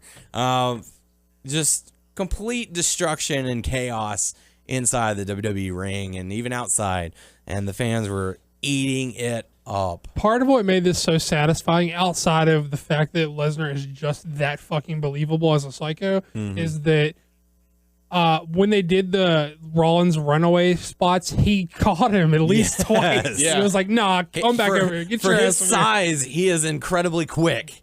So for him to be able to catch up Rollins was... Well, just the fact that they set it up to where he could grab, where they teased it oh, he's going to get his ass whooped. Then he got away. He's like, oh, no. Oh, he's going to get his ass whooped. Oh, no. Yeah. Oh, J&J taking the shot to allow him to escape. But... I don't think that they could have done this any better. This was, if he's not going to be there for a while, they could not have written him out of TV in a better way, in my opinion. I cannot think of a better way to write him out of TV. Period. Yeah. I mean, if he's going to have selected dates and the crowd is completely hot for him right now, the only way to keep him off TV to have a legit reason is to have a legit reason. Right. That being, your actions have cost you, and now you're going to be suspended. Also, if you keep him around, you are playing. You're still stuck to the whole does he get his rematch thing? And if you're not prepared to put the belt back on him, and you're not prepared to beat him, then you got to fucking let him go. Right. Let him come back later in the year. And I think we all can agree. I was saying this last week, but I think everyone's in agreement now that there's no way you should beat this man right now. Not with he's. They gotta. They sunk a lot of money into him, so they gotta protect him again now.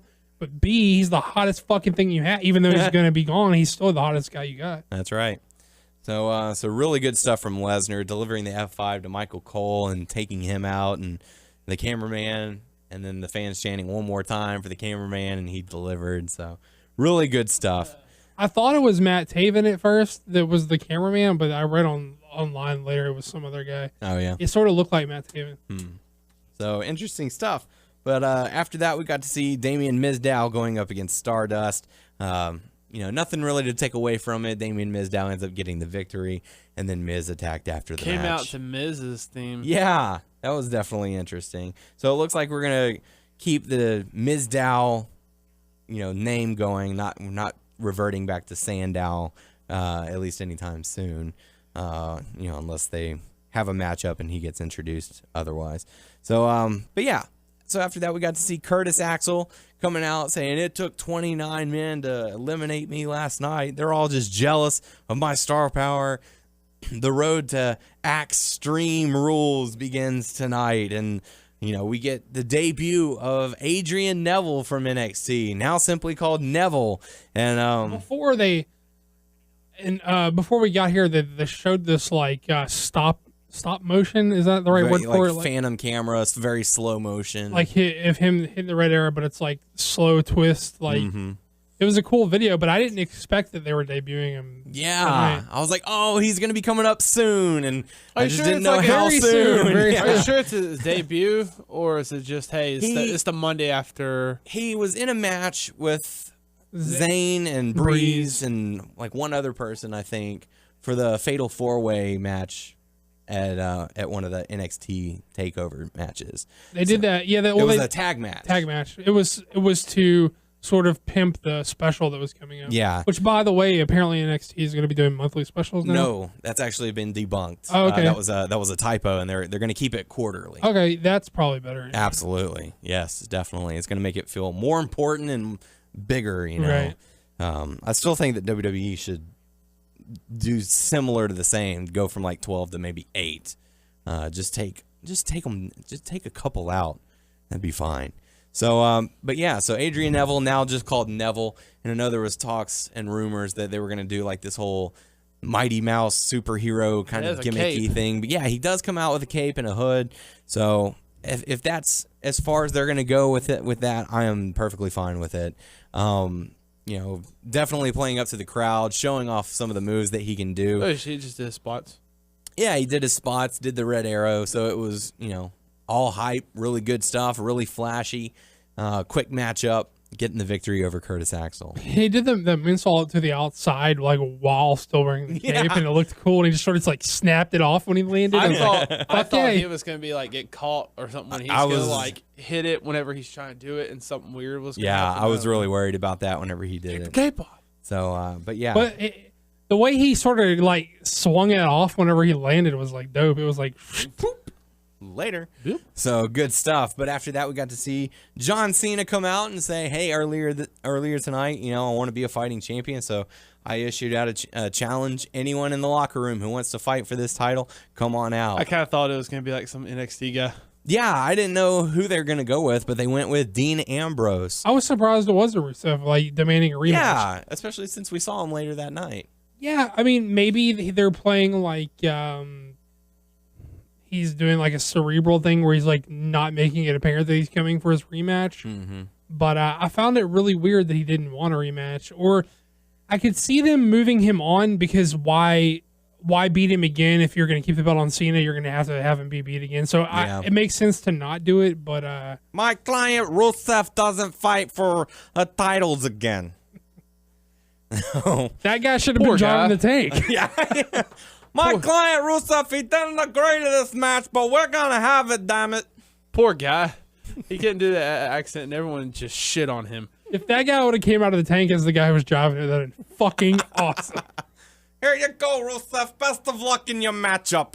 I bet that dude's like watching Raw, and they're like, "Damn it, they're still making fun of me." Oh well, at least got a paycheck. I got a nice paycheck out of it. I do feel sorry for that guy. For my client Rusev.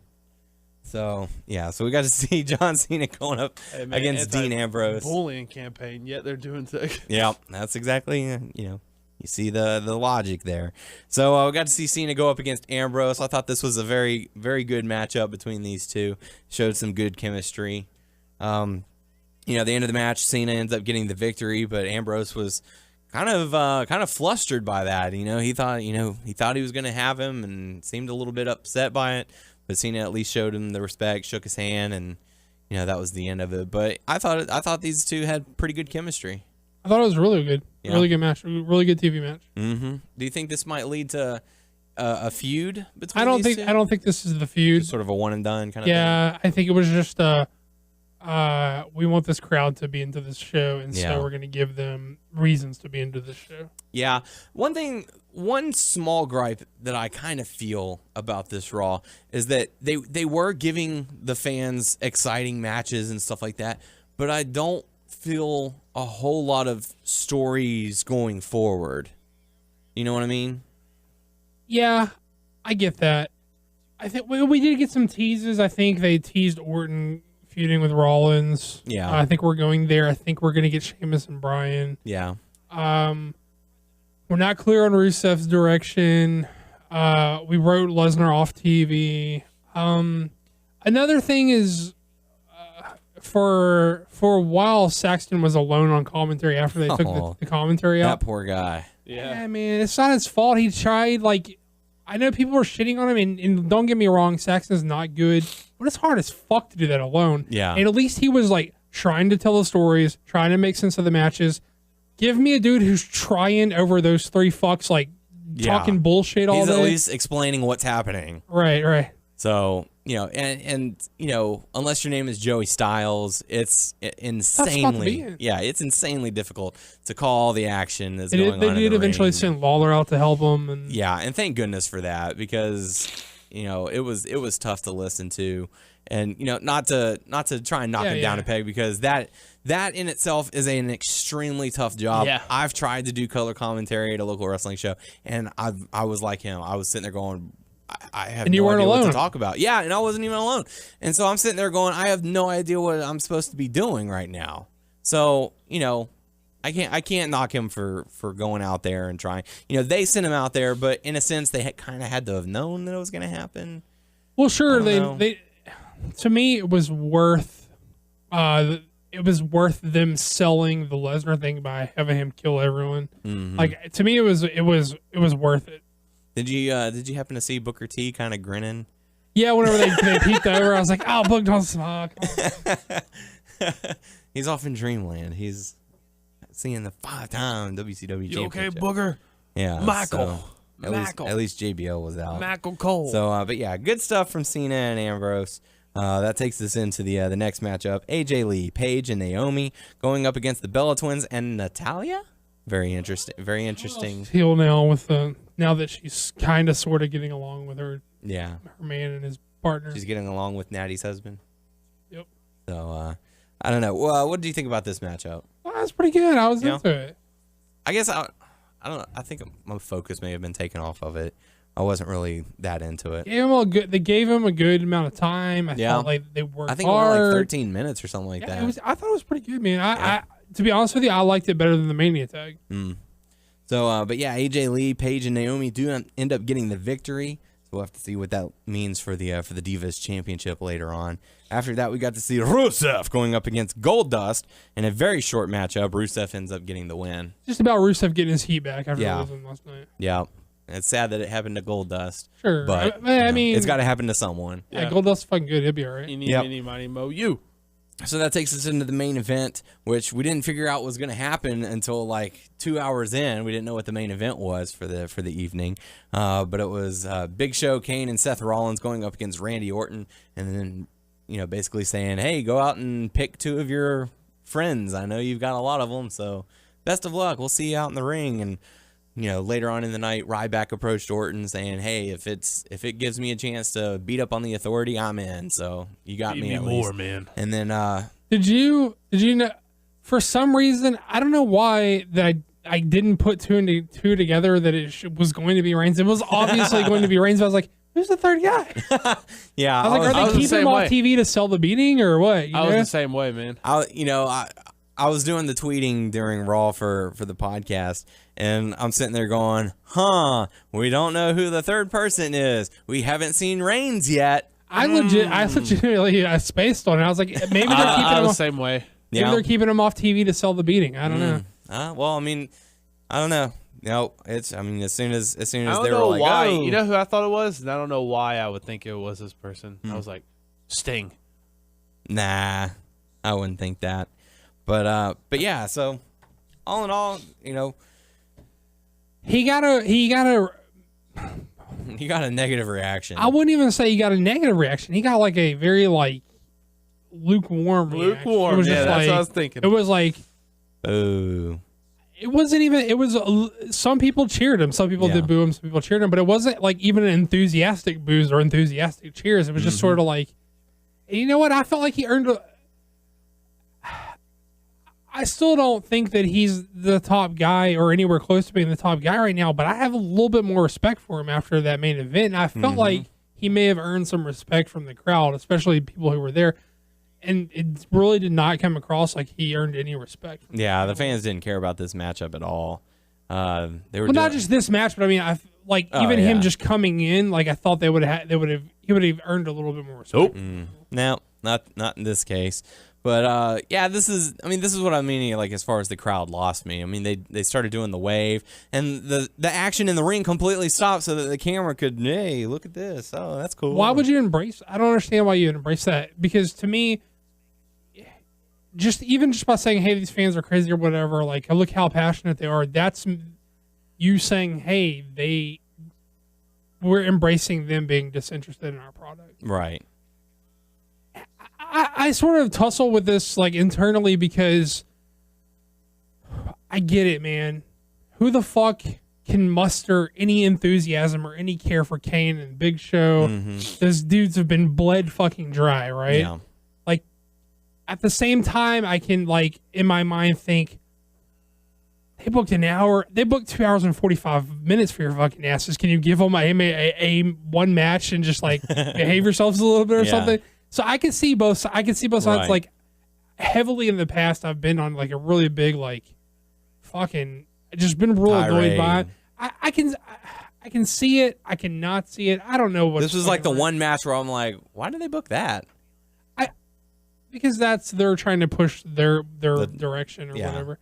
But I get it, man. Who the fuck wants to see Kane and Big Show anymore? They've been all over these fucking shows for months and months. It's been bad and bad.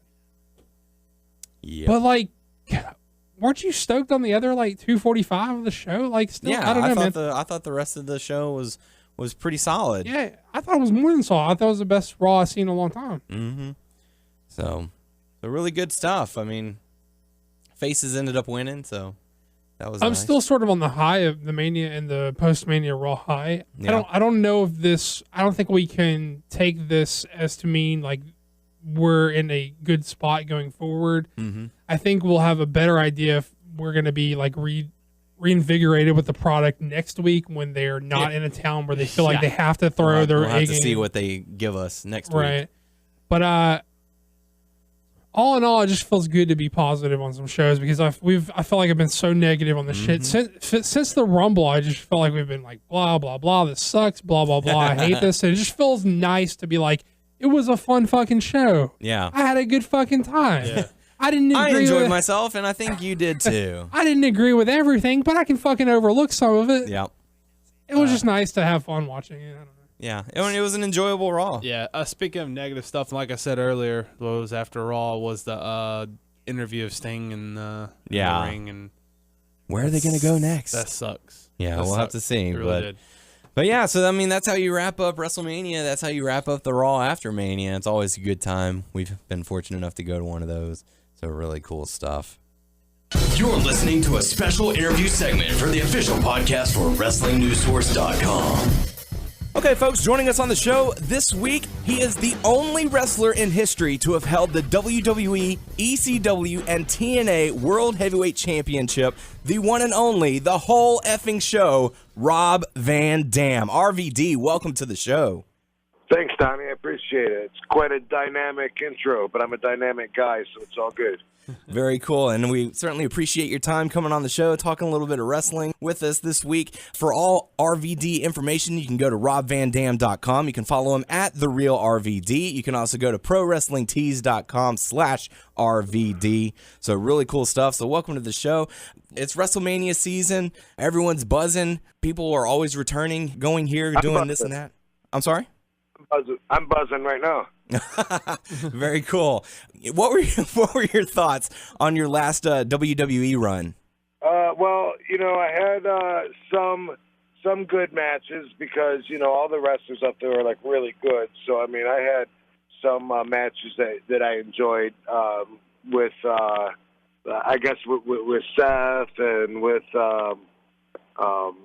Cesaro, but overall, it was nothing like the run the year before. In 2013, I came back after many years off of WWE's television. They promoted it strong, like maybe stronger than anybody's return before with the video packages of RVD coming back. And when I came back, I delivered Money in the Bank match in Philadelphia. That was awesome.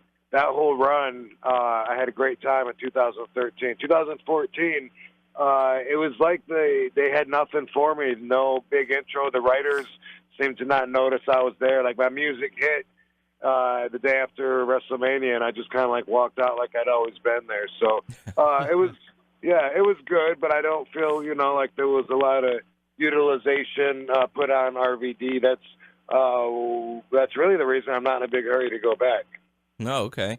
And you did mention like how you felt like the writers backstage didn't really have a big plan for you. It seems like that's sort of showing itself on the programming lately. Do you keep up with the programming, and what are your thoughts on the product right now? I actually don't, even when I'm on it, unless I watch while I'm there in catering and the show's going on live. Otherwise, I don't really keep up with it. I certainly get a lot of feedback from fans because they're everywhere, and everybody wants to tell me whether they're happy or disappointed in what the wrestling product is. But it's an art form, and then the fans, it's their job to receive that art expression, and that's the way it goes. The fans don't dictate. I think that a lot of the judgment is okay for conversations when they're amongst themselves. But as a wrestler, I think that when the fans really think that they know what would be better if they were in Vince's position, they think they could run a global, billion-dollar company, then I usually tend to think, it's probably that fan talk's probably going to be more enjoyed amongst themselves. You've had a very lengthy career. You've reached sort of a legend status in the wrestling world. So, you can kind of come and go as you please to whatever promotion you want. So, I feel like I have to ask you, what are your thoughts on, sort of the part-time gig as opposed to full-time? Do you think it helps or hurts the products, because you have the up-and-coming stars who are trying to make a name for themselves, but they tend to have to take a back seat to the Brock Lesnar's, the Chris Jericho's, the RVDs. Like, what are your thoughts on that? Well, I think that it's all about balance. You know what I mean? Like, first off, it is the kind of business that in order to get into it, you have to sleep, breathe, and eat wrestling. You have to compete with all these other up-and-comers that want it so bad, more than anything else in their lives. Like, they want this. And, anywhere in the world, if you're talking about trying to make it to the level of being a superstar and you're fighting against those odds, you pretty much do have to have that kind of determination to make it. So guys like myself, and probably Chris Jericho, maybe Brock, but I can speak for myself personally and wholeheartedly and tell you that it's true for me. I don't want it nearly as bad as those other guys do. However, I have, over 25 years of experience that you can't replace with skill or with natural gifts or talents. I mean, whatever, that's something that you only get with enough time. So we have that. We have a lot to offer. Plus, like you said, I'm a legend. I've impacted people's lives in such a way that they'll never forget. I get that because I was a fan as a kid, and because I watched wrestling as a kid, even if I hadn't seen Rowdy Roddy Piper and Greg the Hammer Valentine since, if I haven't seen them in the last 25, 30 years, I would still recognize them if they walked into the room. That's the way that you impact someone's lives when you're on the TV set in their living room week after week, especially for a certain growth period in their life. That's the kind of superstar vibration that you can't buy. You can't get that anywhere else. So you have to utilize that, and you got guys like that to draw, and you got fans that want to see that. Fans, generations of fans. I've been doing it so long. I have people say, I had something yesterday on Twitter that said RVD, when I was growing up, I wanted to be you. Now I showed my son your footage, and now he wants to be you. That's pretty awesome. I'm like a Highlander. Like I just keep going. So the young guys that come up, they can be really good. They can be talented. They can get the fans' attention, so they want to keep their eye on them. But they can't be legends and superstars without really having put in the time. So that's it. I mean, it's a balance. And again, when the fans that think they know what's best, they look at it either way. Either like the veterans, they're not putting the young guys over, they think, or they think, that the young guys are, squashing the superstars. That's not right, or whatever. No matter what you do, they're gonna pipe up and complain about it. But when it comes to that, that's the way it is. Like last time, I don't think any of the young guys had to worry about playing second fiddle to RVD. I was on my back so often that I have to get the heels on my boots polished up. My toes are still brand new.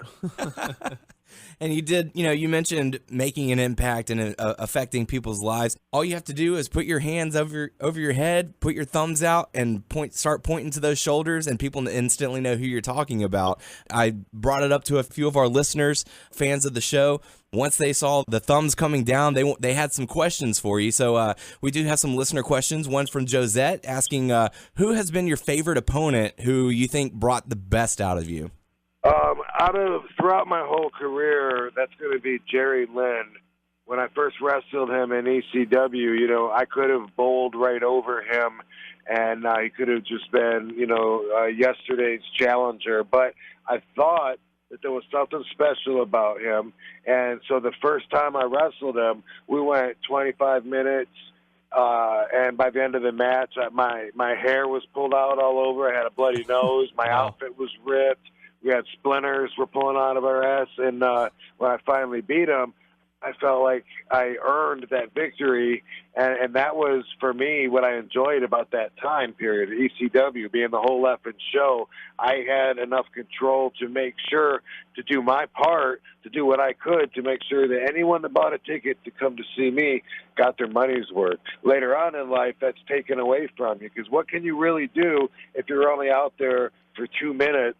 And that's going to include 2 ring entrances, a run-in, and a finish. You can't, at that point, you can't be the whole effing show every night. So that's where some of the compromise was happening. But Jerry Lynn and also Sabu, because he's so like-minded.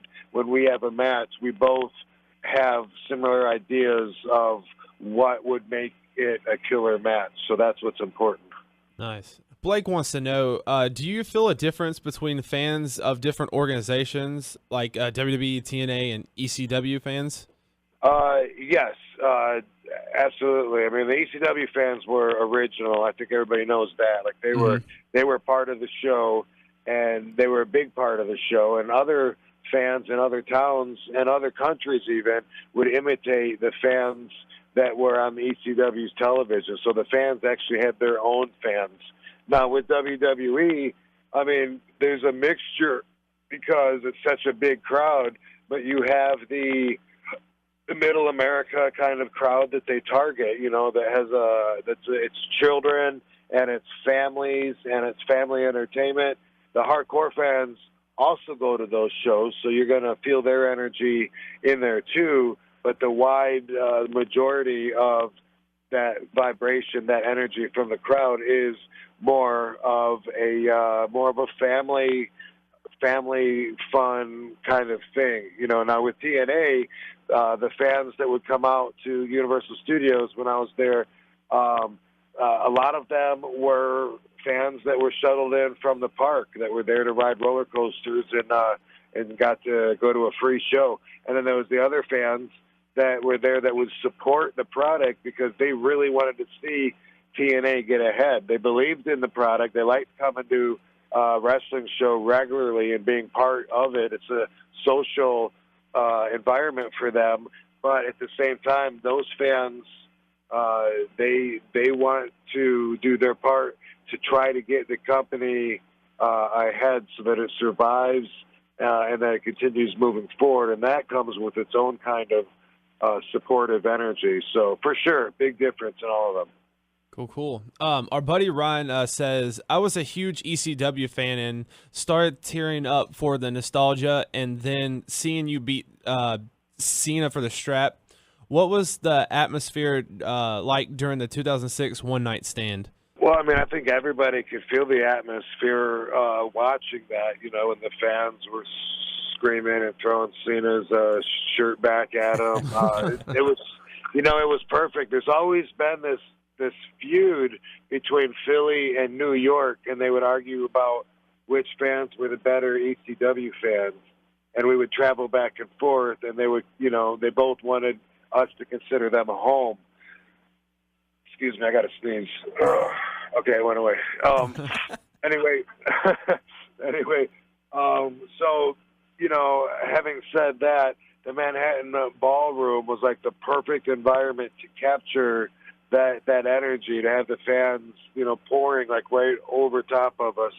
And just the fact that those fans that night were 100% behind me and my passion and my vision, which brought that night to fruition, because it was me. It was me alone, that said, hey, let's do a pay-per-view and have it be ECW, and just have everybody that was ECW be able to wrestle ECW style, because that's the way we want to go. We want to do it, and that's what it was all about. And the fact that we knew at that one in 2006, we knew that we were going to be using that momentum to roll into a third brand that was going to be on Sci-Fi. And so it was a very, very happy time for me and my career. I went through several cycles of motivation and then frustration and then back to motivation. At this point, I felt awesome, and I felt like I could keep doing it for many, many, many years if I was able to wrestle ECW style, but on WWE's Grand Central stage in front of the world. That was just win-win-win for me. Yeah.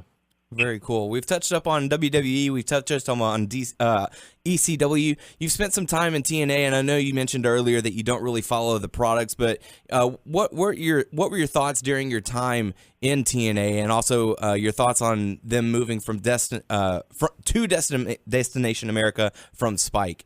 So, when I first got there, they were trying to do Monday nights up against Raw, and I thought that sounded exciting. I didn't know much about them, but they were trying to hire some former WWE guys, it seemed like, or guys with some star power, and try to go up against. So I thought, okay, well, that's going to get people talking for sure, but some of the guys they seemed to not hold on to. They switched because that wasn't working. We weren't getting the ratings. And the whole time I was there, they were still trying to do the right thing, move around different nights. They ended up moving out of the studios and doing their TVs on the road. But at that time, that was like the same week that I left them after doing 3 years with them. It was cool. It was an easy gig. I would work for 2 days, and then I would have 2 weeks off. And it was, so that was like easiest gig out of my career until they started adding more house shows, more events. But I had a cap on how many shows I would do in a year, so when they would use up all my dates, then they would injure me and I'd be off for a couple months.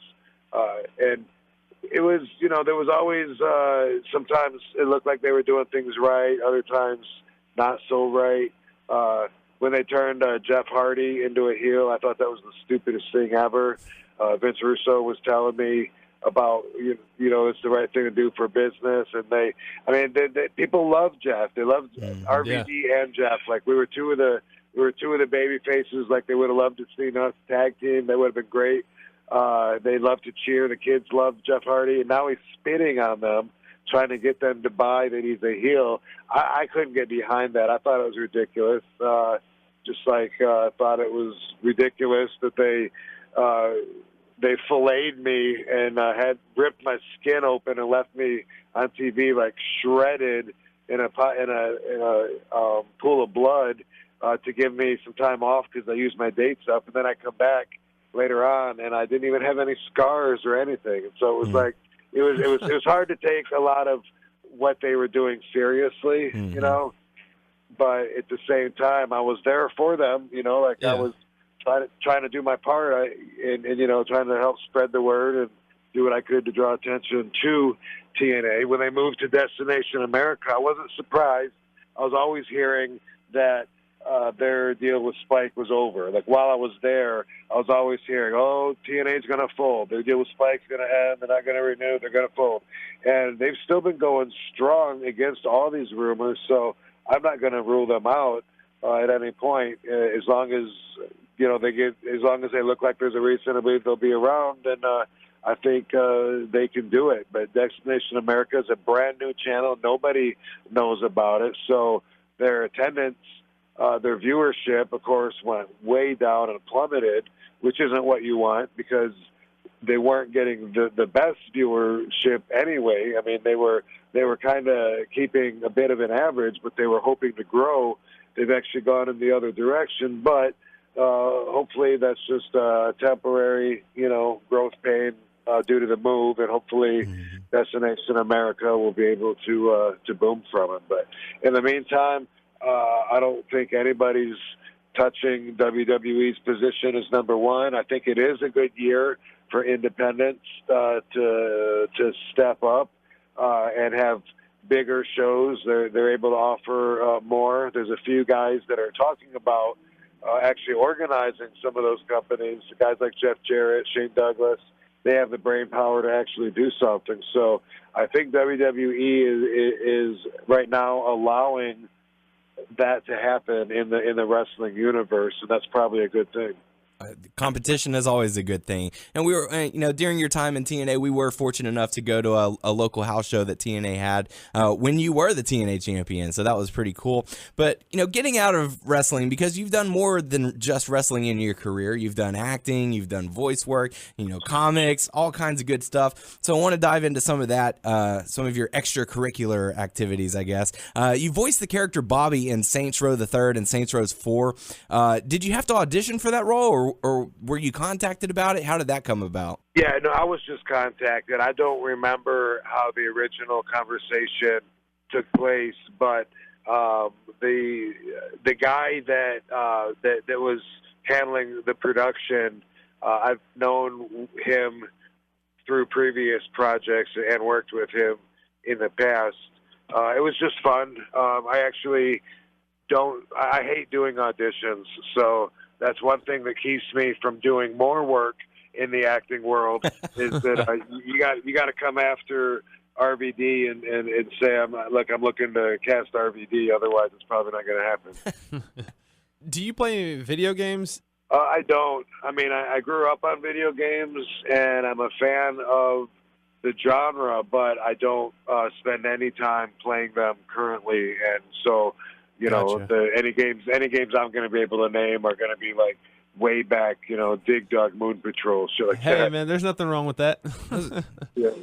Those are awesome. And you did spend some time, creating a comic books. Are there any comics that you're into right now? I'm not reading anything in the comic world right now. But Deadpool is my favorite character as an adult. My favorite character my entire life has always been Ghost Rider since I first found him when I was like 7 years old. So I have the biggest, most ridiculous collection of every statue and every item with Ghost Rider's trademarked image on it. But Deadpool is way cooler. And now everyone has caught on to Deadpool, so now he's like really hot, and it's not hard to find merch with them. But yeah, I have my book is Twisted Perception, the graphic novel that I wrote. I actually like to write. I fancy myself a writer that doesn't get around to writing nearly enough, but that's something that I enjoy doing. Very cool. We always like to ask this question. Are there any particular road stories that you could share, and a side part not involving 18 grams? I don't know why this just popped into my head, but when we were in Ireland, not WWE, but this is for AWR, we had some really fun tours over there for this group. And on this particular tour, Gangrel was on the tour, and every night he had a casket match where he would have to roll the opponent into the casket that was beside the ring, or vice versa, I guess, to end the match. And we pulled over at some truck stop, Sabu and I had this idea because there was a blow-up doll, a sex doll, that they were selling there, and so we got it. Sabu bought it, and she did the tour with us. Like every day, like we bring her into the dressing room, and she got abused a lot. People all over her, and she was actually on tour the whole time. But so we had this idea one day that it would be funny if we could sneak her into the casket right before they bring the casket out to the ring. That way, during the match, they lift open the casket, this sex doll would be there in front of everybody. And the fact that we were like in a high school and it was in front of kids, that just made it funnier to us. Oh, that's awesome. That's awesome. So I love that question because you always get something you weren't expecting, and that is awesome. Yeah. So we have one more question for you before we wrap things up. You've accomplished so much in your career. What's next on your list of things to do? What's left to accomplish for Rob Van Dam? Well, there's a lot in the writing world. Like, it's very important to me that I get my autobiography out, before I die and someone else writes it and screws my whole life story up. So that's important to me, but at the same time, it's not something that I'm actively facilitating because I have other writing projects that are also important to me, and I have to finish this fiction novel that I'm working on before I do that, or at least that's the way my brain is working. But anyway, I like to create, and I see myself in the future as using my brain more and my body less for business, and that's a good thing, and it's organic. It's a very natural thing that I see happening. There's movie projects there's several that I'm attached to as talent, or I've just signed letters of interest if they get the movies made. But there's also projects that are mine, and none that are like at a stage where it's time to start plugging them. But they're important to me because they're about educating people on stuff that I want to do my part to help share knowledge with the people. I think it helps better lives when they understand how life works more. So there's a lot, there's that kind of stuff, and like I'm always at least as busy, if not a little busier than I want to be. So I'm for a while I'm all right with consistency. I'm enjoying not being on the road with WWE. I'm enjoying the beautiful weather in California because I haven't been traveling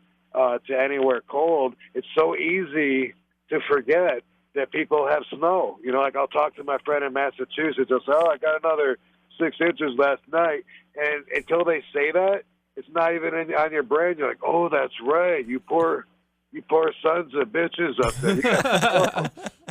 All good. Yeah. Very cool stuff. Well, enjoy that weather while you can. Obviously it's California, so the weather's always nice. For all information on Rob Van Dam, go to robvandam.com. Also at The Real RVD. You can also go to prowrestlingtees.com/RVD for all your RVD merch. Thank you very much for your time. All right, cool, man. Thanks, Donnie. Thanks, Tyler. You guys have a great day. All right, Later, you too. Rob. Have a good one. All right, later. So really cool stuff. Hope you enjoyed our awesome interview with the one and only RVD. So that'll pretty much wrap it up. We don't have any hot topics to dive into. That'll be you. Yeah. That's right. RVD is now WNS certified. So really cool stuff. So no questions, no answers, no hot topics this week. No Lucha, no Ring of Honor. So very WWE WrestleMania buzzing. Well, look, good man. Stuff. A-Bear had a bachelor thing over the weekend. Yeah, buddy. We literally got back in time just to watch Mania and shit. Yeah, so, We had to move boxes around. Yeah, well, also, we stood in line at the ferry for a long time. Yeah, over an hour we got stuck on that bitch. Yeah. But, Yeah. Had the Nah, good- we'll probably be back to normal next week. It'll be good stuff. So thank you all for listening. We certainly do appreciate it. Make sure to submit your questions on our YouTube page, WNS Video, also our Facebook page, WNS Podcast. You can check us out on WrestlingNewsSource.com, WrestlingNewsSource.com on Facebook. Subscribe to us on iTunes by searching Wrestling News Source Podcast. We're also on Beyond Pod, Player.fm, and Stitcher. Just search Wrestling News Source Podcast to find us. Follow the podcast on Twitter at WNS Podcast. You can follow Daniel at WNS_Daniel. You can follow Tyler at Tyler_Aber. So there you go. Very fun stuff. Thank you once again for listening. For the podcast crew, I am Daniel Heron. I'm Tyler Aber. I'm Doug. And we will catch you all next week. Bye, Donnie.